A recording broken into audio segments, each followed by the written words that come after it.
Belajarlah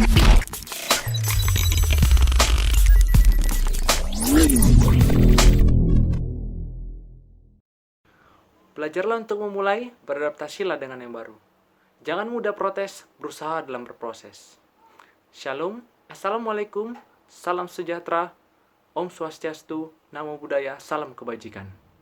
Yang terhormat Bapak dan Ibu juri, serta penonton sekalian, izinkanlah saya, Fieri Tobing, serta rekan saya, Ekin Tarigan, kami dari SMA Unggul Del untuk menyampaikan pidato bertema keefektifan pembelajaran daring dalam peningkatan indeks siswa. Saat ini dunia sedang menghadapi kondisi pandemi yang disebabkan oleh virus corona ataupun COVID-19. Tentu saja, kondisi pandemi ini akan mempengaruhi lini kehidupan manusia. Salah satu yang paling terpengaruh yaitu ranah pendidikan. Sejak bulan Maret lalu, seluruh sekolah di Indonesia dilarang untuk melaksanakan pembelajaran tatap muka. Semua sekolah harus melaksanakan pembelajaran jarak jauh, baik itu berupa daring yang menggunakan media online, ataupun luring di mana guru akan mengantarkan tugas ke rumah masing-masing siswa. Mau tidak mau, seluruh sivitas akademis harus beradaptasi dengan kebiasaan baru ini. Namun masalahnya sekarang, bagaimana sih cara membuat pembelajaran jarak jauh ini menjadi efektif? Di sini saya dan rekan saya, Fieri Kennedy Borgio akan menjelaskan bagaimana cara membuat pembelajaran jarak jauh menjadi efektif dari sudut pandang kami sebagai siswa SMA Unggul Del. Pembelajaran yang efektif tidak terlepas dari bagaimana juga sistem dan kurikulum yang berlaku di sekolah tersebut.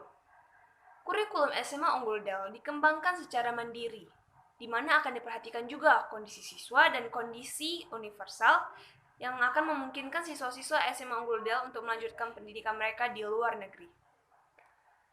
Namun akibat kondisi pandemi saat ini, SMA Unggul Del melakukan sedikit penyederhanaan terhadap kurikulumnya. Hal ini bisa dilihat dari dilakukannya rasionalisasi terhadap tugas dan deadline. Setiap mata pelajaran diusahakan hanya akan memiliki satu tugas untuk setiap kompetensi dasarnya.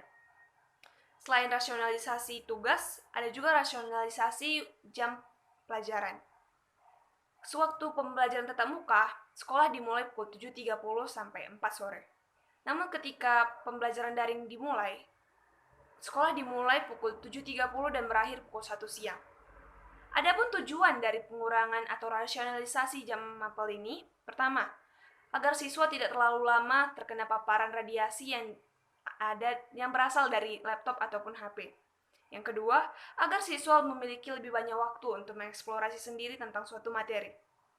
Hal ini sesuai dengan teori pembelajaran behavioristik yang dikemukakan oleh Gage dan Berliner, di mana dikatakan bahwa semakin seseorang dikuatkan dalam belajar, maka ia akan semakin menunjukkan perilaku sesuai dengan apa yang ia pelajari. Nah, peran guru di sini seharusnya lebih seperti menguatkan siswa-siswanya untuk mencari tahu atau mengeksplorasi sendiri tentang suatu materi.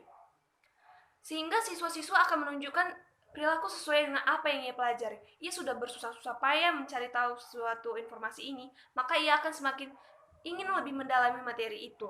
Lalu, selain penyederhanaan kurikulum, SMA Unggul Del juga rutin melakukan kuesioner terhadap siswa-siswanya. Sehingga sekolah tahu apa yang dialami siswa dan bagaimana kendala-kendala yang dihadapi siswa. Selain kuesioner, ada juga dilakukan rapat evaluasi secara rutin oleh guru dan orang tua untuk memperbaiki kesalahan atau kekurangan-kekurangan yang ada selama pembelajaran daring ini.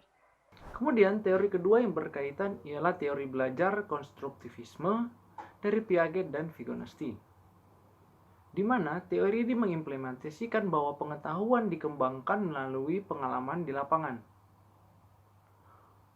Belajar bukan sekedar proses robotisasi, namun bagaimana siswa membangun penghayatan dan mengembangkan apa yang didapat berdasarkan konseptual yang terjadi pada lapangan. Kemudian, hal kedua yang diperlukan ialah platform atau wadah pengembangan itu sendiri.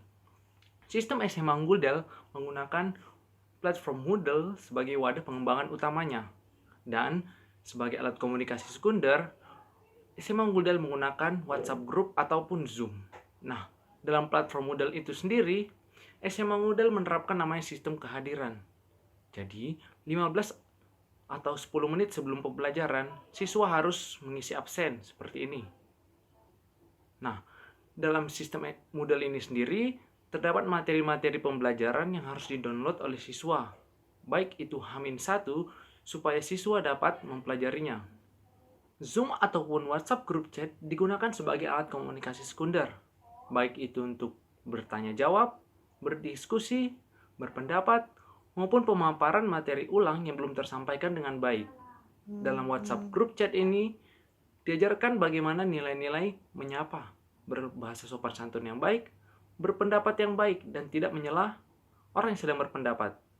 Nah, di awal dan di akhir pembelajaran, selalu dibuka dan ditutup dengan doa. Bagaimana nilai-nilai agama yang ada diimplementasikan juga ke pembelajaran daring. Nah, untuk mereka yang berhalangan dalam WhatsApp group atau chat berkaitan dengan internet ataupun sinyal, di sini ditingkatkan kepedulian siswa. Bagaimana siswa merekam, kemudian membagikannya kepada mereka yang membutuhkan. Nah, dari sistem yang telah kami paparkan, banyak dampak yang terbentuk dari pembelajaran daring ini. Bukan berarti pembelajaran daring ini tidak sama seperti pembelajaran reguler. Pembelajaran daring ini dapat mengimplementasikan pembelajaran-pembelajaran reguler yang ada.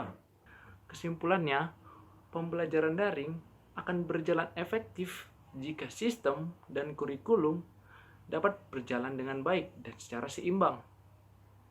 Pembelajaran daring juga harus mampu mengimplementasikan bagaimana pembelajaran reguler seharusnya, sehingga menambah nilai-nilai baru bagi siswa dan meningkatkan indeks siswa. Adilit jarum si penggel, ulah bunyi kendu ibas peti.